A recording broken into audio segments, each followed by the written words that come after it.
Olá, muito boa tarde. Hoje é terça-feira, dia 1º de setembro de 2020. E eu estou aqui pedindo licença para entrar na casa da senhora, entrar na casa do senhor, porque está começando o programa Com Brasil Nordeste de hoje. Eu estou na cidade de Salvador. Estou com a minha amiga Rita Brandão, que é uma apresentadora da TV Vem Bahia, aqui de Salvador. Nós vamos fazer uma parceria que vai bombar na tela da TV Com Brasil. Vou falar disso um pouco depois. Vamos começar com o nosso giro de notícias. Depois nós teremos o momento do Cidadão Sênior com o Dr. Mauro, que vai trazer uma mensagem bacana para os cidadãos da terceira idade. Temos também uma entrevista super especial com o presidente da Confederação Nacional de Municípios. Vale muito a pena você assistir essa entrevista. Vamos começar então o nosso giro chamando a nossa assistente de mídias sociais, Natânia Mello, que está em Pernambuco. Natânia Mello, é com você. Nesta segunda-feira, 31, parte de Pernambuco chegou à 8ª fase do plano de convivência com a Covid-19. Com isso, passou a ser permitida a retomada do comércio de praia, das atividades de museus e exposições e o funcionamento de 100% do efetivo de trabalhadores de escritórios. O governo do estado divulgou protocolos específicos para o funcionamento desses estabelecimentos, com regras para evitar a disseminação do novo coronavírus. A autorização é válida para as regionais de saúde que compõem o Grande Recife e parte da Zona da Mata. Está permitido ainda o funcionamento de cafés, restaurantes e demais serviços instalados dentro dos museus e exposições, desde que eles sigam o protocolo específico para os serviços de alimentação. Natânia Mello, para o programa Brasil Nordeste. Do Rio de Janeiro, nosso colega jornalista Kleber Araújo, na maior favela da América Latina, a Rocinha. Kleber, pode chegar. Boa tarde, Sandro de Moura. Como esperado, Wilson Witzel não resistiu no cargo de governador do Rio de Janeiro. A dúvida não era se, mas quando cairia mais um mandatário do estado, desde que o seu nome entrou na lista da Operação Placebo, que apura desvio de recursos públicos destinados ao combate da Covid-19. O afastamento do governo foi determinado na sexta-feira pelo ministro Benedito Gonçalves, do Superior Tribunal de Justiça, que concluiu que os elementos colhidos nas investigações comprovam indícios de envolvimentos de Witzel aos crimes de corrupção, organização criminosa e lavagem de capitais.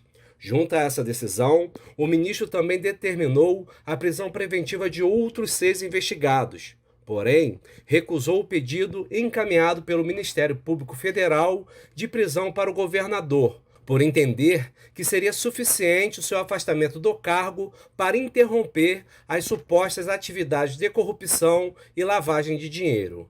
Agora resta aguardar o desfecho do processo de impeachment, que corre na Alerj e que possivelmente será votado em 2 semanas.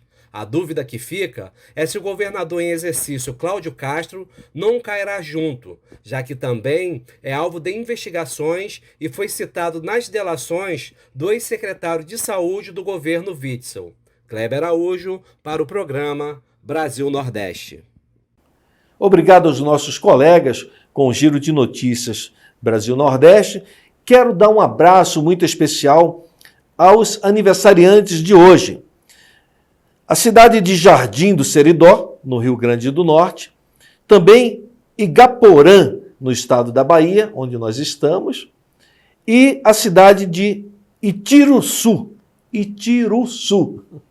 aqui no estado da Bahia. Então vamos abraçar aos munícipes da cidade de Jardim do Seridó, no Rio Grande do Norte, Igaporã, na Bahia, e Itiruçu, também aqui no estado da Bahia. Um abraço a todos os munícipes. Um abraço aos gestores dessas cidades, desejando que vocês estejam governando essas cidades com carinho, com cuidado, para que os munícipes possam ter a sua vida confortável, que possam viver com dignidade, né? Com o direito cidadão. Então, um abraço a todos vocês que estão aniversariando. Vamos a um breve intervalo comercial. No próximo bloco, uma entrevista com o presidente da Confederação Nacional de Municípios, o senhor Glademir Harold. Um breve intervalo comercial, voltamos já já.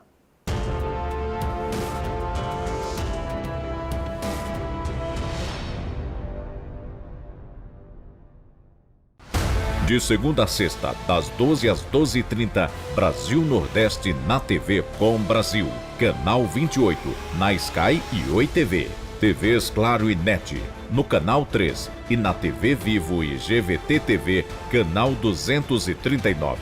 Brasil Nordeste na TV Com Brasil. De segunda a sexta, das 12 às 12h30, apresentação Sandro de Moura.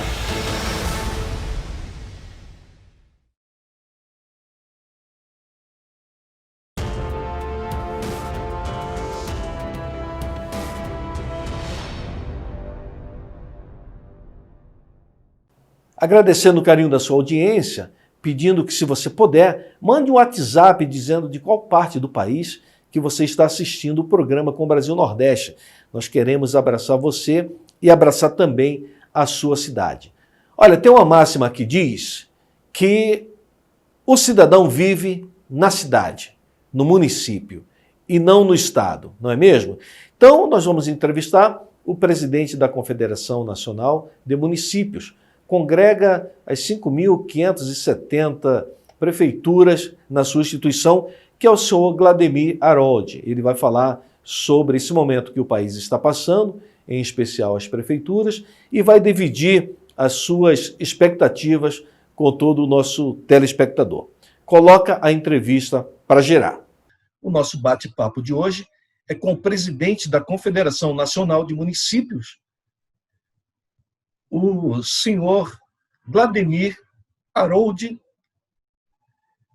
Já foi prefeito, tem uma bagagem municipalista, já foi vereador do seu município, já foi prefeito, enfim, tem uma experiência municipalista. Para nos ajudar nesse bate-papo, está conosco o nosso colega Eduardo Negrão, em São Paulo, e Marcelo Jorge, em Pernambuco. Boa tarde, Marcelo Jorge. Boa tarde, Eduardo Negrão. Boa tarde. Boa tarde, presidente Harold. Um prazer ter o senhor aqui conosco. Boa tarde, Sandro, Marcelo, Eduardo. É um prazer estar aqui na TV Com Brasil, participando desse bate-papo com vocês. Muito obrigado pela oportunidade e pelo convite. Nós que agradecemos a sua gentileza. Sabemos que o senhor tem uma agenda bastante acirrada. Obrigado por estar conosco aqui. Presidente, nós temos acompanhado aqui a luta da CNM e em torno de recursos para as prefeituras. Afinal de contas, tem uma máxima que replica o tempo todo, que o cidadão mora no município, né? O senhor estava falando outro dia na comissão provisória da reforma tributária a respeito, hoje, 19% do bolo tributário que os municípios têm, e que o ideal seria em torno de 25%. O senhor poderia falar um pouco sobre isso? Essa é um debate que a Confederação vem fazendo já há algum tempo, iniciado ainda pelo presidente Paul Zielkowski, né? O que leva a isto é que a nossa Constituição, lá em 88, ela mais ou menos bem, ela distribuiu as responsabilidades entre os entes da Federação Brasileira. Quer dizer, ela estabeleceu a responsabilidade da União, dos governos intermediários e dos governos locais. E mais ou menos bem também, ela fez o compartilhamento do bolo tributário. Estabeleceu quanto por cento da arrecadação de impostos caberia a estados, municípios e a federação, proporcionalmente às responsabilidades de cada um. De lá para cá, Sandro, o que aconteceu, Marcelo e Eduardo? O que aconteceu de lá para cá? Foi que a União, especialmente a União, ela transferiu responsabilidades suas para os municípios e não transferiu na mesma proporção os recursos necessários para que o gestor local pudesse fazer um enfrentamento a essas novas responsabilidades. Então, e E para aumentar ainda as dificuldades, a União, até em determinados impostos, ela reduziu a carga, o percentual, mas ela acabou criando contribuições. Hoje a União arrecada quase tanto quanto em contribuições do que arrecada em impostos. E essas contribuições não são compartilhadas com estados e municípios. Aí a conta não fecha. A conta não fecha. A reforma tributária, ela é uma oportunidade para a gente corrigir essas distorções. Marcelo Jorge. Presidente, esse belo prédio que está aí atrás, que a gente está vendo, que é o prédio da CNM, ele foi inaugurado em maio de 2017. E na época eu lembro, eu estava aí, e o seu antecessor, Paulo Zilkowski, falou exatamente sobre esse grande legado, que foi uma batalha de 20 anos, mas existem legados bem maiores e a gente sabe que o senhor está integrado nele, que é a questão do novo Pacto Federativo. Esse seria o seu legado, a satisfação do senhor? Inclusive, a gente já está vendo o início. Eu conversei com o deputado Silvio Costa Filho, né, e ele está aí à frente parlamentar pelo novo Pacto Federativo. Está em evidência, a gente foi parado por essa pandemia, mas o senhor acredita que a partir de agora a gente vai acelerar com essa agenda para os municípios, presidente? Acredito que sim. O que é que a gente trabalhou muito nesses últimos meses?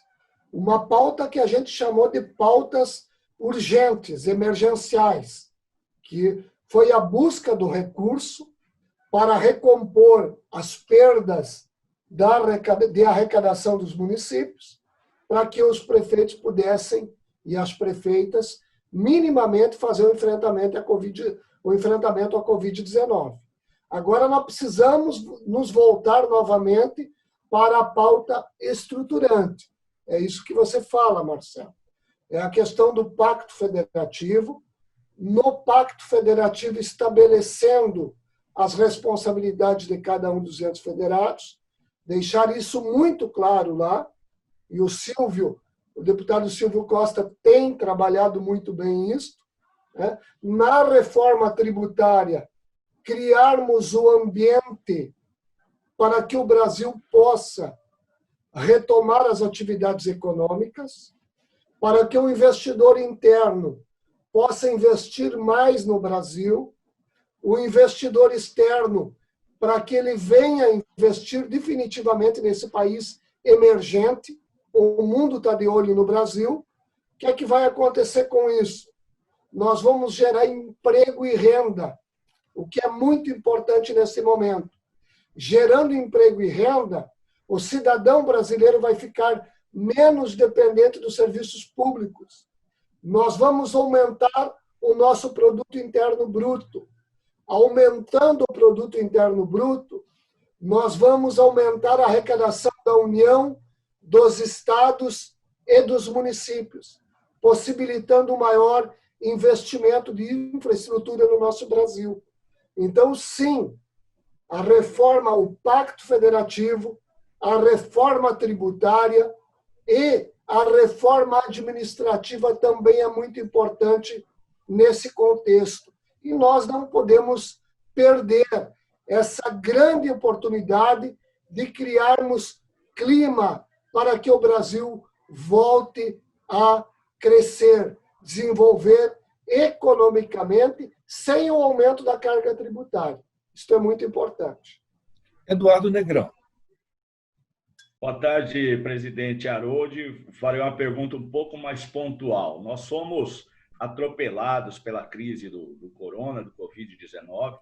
Eu gostaria que o senhor avaliasse o papel do governo federal no sentido, e a relação dele com os municípios, no sentido do destinamento de verbas, se o montante o senhor entende que foi razoável ou que poderia ter sido feito mais. Enfim, a relação governo federal, município, especificamente durante a crise do coronavírus. Eduardo, o valor disponibilizado até o momento, ele foi extremamente importante e decisivo para os gestores locais. É suficiente? Não. Te explico por quê. Através da Lei Complementar 173, nós conseguimos 23 bi. através de recomposição do Fundo de Participação dos municípios, nós conseguimos mais 8 bilhões de reais. Para a área da assistência social, 2 bilhões e meio. Para a área da saúde, especificamente, algo em torno de 14 bilhões de reais. Agora, com a Lei Aldir Blanc, que é importante também, que é um investimento na cultura, 1,5 bilhão. Então, isso deverá chegar à casa de 50 bilhões de reais. Alguém pode entender, então, os municípios estão com o dinheiro. Não. Isto é um valor significativo, importante para a gente poder fazer esse enfrentamento, para manter minimamente os serviços de saúde, assistência social funcionando, manter o salário dos colaboradores em dia. Agora vem um outro debate muito importante, que é a retomada do ano letivo, e isso vai precisar de investimento. Então, nós vamos ter aí uma recomposição na ordem de 50 bilhões de reais. Mas, pelos cálculos da Confederação, os municípios vão ter perda de arrecadação por conta da Covid-19 até o final do ano, na ordem de 74 bilhões de reais.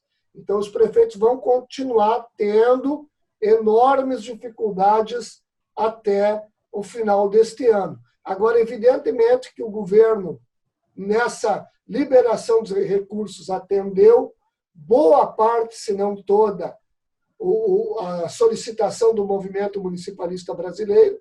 Agora, é muito importante também aqui fazer referência ao Congresso Nacional. O Congresso Nacional também foi muito parceiro. Respondeu, à altura e imediatamente, quando votou aquela PEC, a PEC da guerra, a PEC número 10. O Congresso Nacional possibilitou o governo federal a um investimento, a um aumento do déficit público para este ano. Depois, na questão da recomposição do FPM, na portaria 1666, na lei complementar 173. Então, o Congresso Nacional, liderados pelo presidente Davi Alcolumbre e pelo presidente Rodrigo Maia, também foram importantes, decisivos e parceiro para que os municípios tivessem aí o mínimo de condição necessária para o enfrentamento desta situação de calamidade pública que, infelizmente, estamos ainda convivendo com ela. Presidente, o senhor citou a dificuldade que os prefeitos terão no pós-pandemia.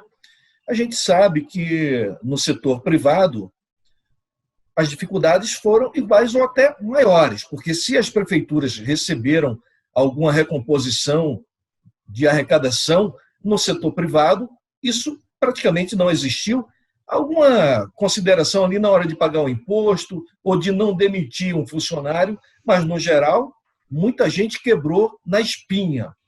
Eu pergunto para o senhor acha que, o senhor percebe no movimento dos prefeitos a predisposição também de reorganizar a administração pública, de se ajustar a um novo momento financeiro, econômico-financeiro?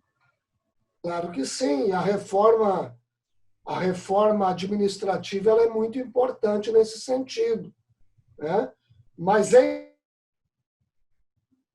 público, em todas as esferas, fazer esse acompanhamento aos nossos empreendedores, as pessoas que têm na veia, no sangue, o empreendedorismo e que tiveram enormes dificuldades nesse período.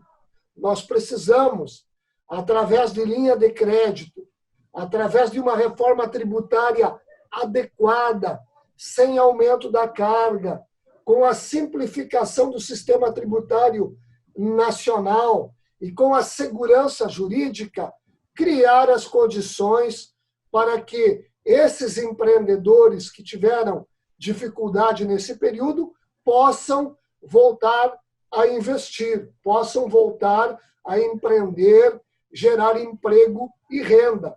nós entendemos que isso também é uma missão e é um compromisso dos gestores, do governo federal, dos governadores e dos prefeitos e das prefeitas. Nós precisamos unir o Brasil neste momento para um período pós-pandemia, ou seja, para a retomada das atividades econômicas, o crescimento do emprego e renda e, consequentemente, o crescimento do PIB nacional, que todo mundo acaba ganhando com isso. E aí nós teremos a condição mínima de melhorar a qualidade dos serviços públicos prestados à população brasileira. Veja bem, a carga tributária brasileira ela é a 14ª no mundo.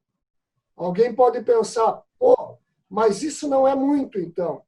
É sim, pelos serviços que nós prestamos à comunidade, muitas vezes não de qualidade, né? Eu falo aí todos os níveis de governo, e também, né, porque nós somos o país de número 125 na questão da competitividade. Isso precisa mudar. Muda por onde? Por uma reforma tributária adequada, por uma reforma administrativa, e aí mexendo na estrutura federal, nos governos estaduais e nos governos municipais. Muda também, e aqui esse tema não está no debate neste momento, mas logo ali adiante nós vamos precisar enfrentar, é uma reforma política. Não é possível um país pobre como o Brasil ter uma eleição a cada 2 anos. O custo de uma eleição no Brasil é de 3,5 a 4,5 bilhões de dólares. Ah, mas isso é dinheiro público. Não existe dinheiro público. Tudo que é produzido no Brasil, 34% do PIB vira dinheiro público. Então, quem acaba pagando a conta também de uma eleição no Brasil é a sociedade produtiva. Nós temos condições de um ano fazer políticas públicas e no outro ano já termos que nos voltar para a política partidária? Claro que não. Nós temos aí mais de 100 mil obras paralisadas no Brasil. Sabe por quê? Porque os nossos orçamentos não se conversam. Os municípios elaboraram seus planos plurianuais, que é o plano que projeta os próximos 4 anos da administração. Nós votamos o nosso lá em 2017, nas câmaras municipais de vereadores. Os estados e a União votaram os seus nas assembleias estaduais e no Congresso Nacional em 2019. Então, os nossos orçamentos não têm liga, não se conversam entre si. E isto cria uma enorme dificuldade de infraestrutura, de investimento em infraestrutura e também na questão dos serviços públicos prestados à população brasileira. Então, nós precisamos sim enfrentar, daqui a pouquinho, uma reforma política no entendimento do movimento municipalista brasileiro. Marcelo Jorge. Presidente Aroldi, recentemente, se não me engano, em julho, o Poder Executivo encaminhou ao Congresso, né, uma PLN para dar início ao cumprimento de acordo para compensação das perdas em relação à Lei Candir.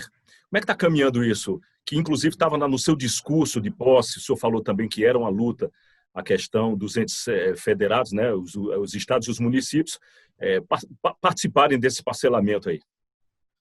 Tem um acordo com a participação do governo, dos governadores, do governo federal, dos municípios e o Supremo Tribunal Federal.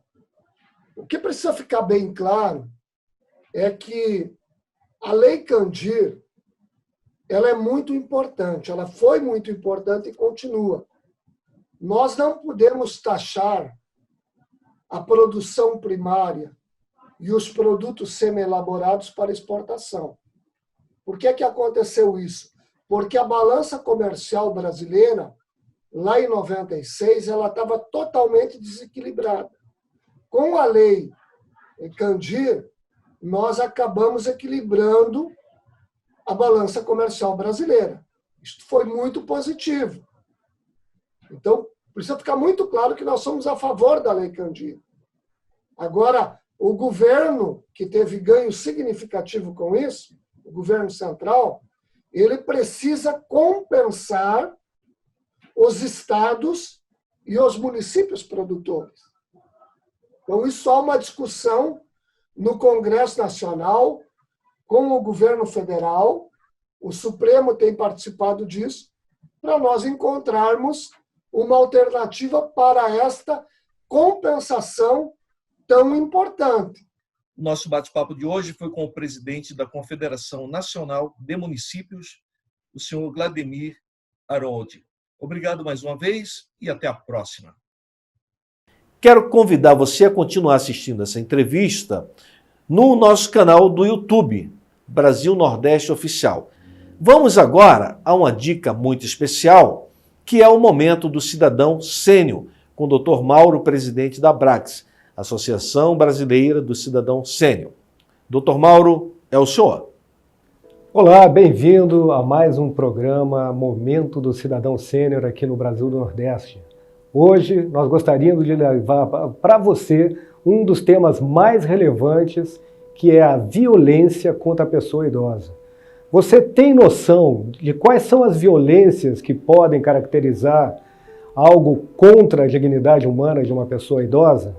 São várias maneiras que a gente pode caracterizar uma violência contra a pessoa idosa. Você pode observar na postura de uma pessoa idosa, às vezes, alguns sinais de que ela está sofrendo alguma violência. Ela pode perder apetite, ela pode estar com alguma marca de ferimento, algum hematoma, né? Ela pode estar com medo de tratar com alguma pessoa. Tudo isso são sinais de que algum tipo de assédio pode estar acontecendo. Além disso, o que caracteriza a violência contra a pessoa idosa? É tudo aquilo que tira da pessoa a dignidade para viver em paz e em tranquilidade. Existem assédios financeiros, existem violência por o abandono, por isolamento de uma pessoa idosa, falta de entrega de alimento, autonegligência, às vezes, que pode até o idoso fazer contra si mesmo com relação à sua saúde, com medicamentos, alimentação. Também o próprio parente que pode estar morando com esse idoso pode ter algum tipo de relacionamento mais violento. Tudo isso é difícil da gente identificar porque acontece 90% das violências contra os idosos dentro da própria residência. Então, você que é vizinho, você que é parente, você que vê alguma situação de violência contra a pessoa idosa, você tem a obrigação de fazer a denúncia através do Disque 100 ou numa delegacia especializada para ajudar essa pessoa, que é uma pessoa vulnerável a partir dos 60 ou mais e que merece sim o nosso cuidado, porque é uma previsão na nossa Constituição Federal que as pessoas tenham toda a garantia e o apoio da própria família, da sociedade e do próprio Estado. Então, qualquer violência contra a pessoa idosa, você tem a obrigação de fazer a denúncia. Lembre-se sempre, Disque 100. Agora é com você, Sandro. Amanhã é um programa super especial. Estamos em Salvador, na Bahia. Amanhã vamos ter uma participação especial da Rita Brandão, vai estar aqui com a gente, vamos apresentar a Rita e vamos falar das novidades que nós teremos para você aqui na tela da TV Com Brasil. Agradecendo mais uma vez o carinho da sua audiência, agradecidos a Deus e pedindo que você tenha uma ótima tarde. Se puder, continue assistindo a programação da TV Com Brasil e nós vamos aqui nos despedindo de você, pedindo que, se puder, também amanhã, ao meio-dia, de volta aqui para assistir mais um programa com o Brasil Nordeste. Na tela da TV Com Brasil, claro, porque tudo que é bom, com o Brasil, fica ainda melhor. Um beijo no seu coração, uma ótima tarde e até a próxima.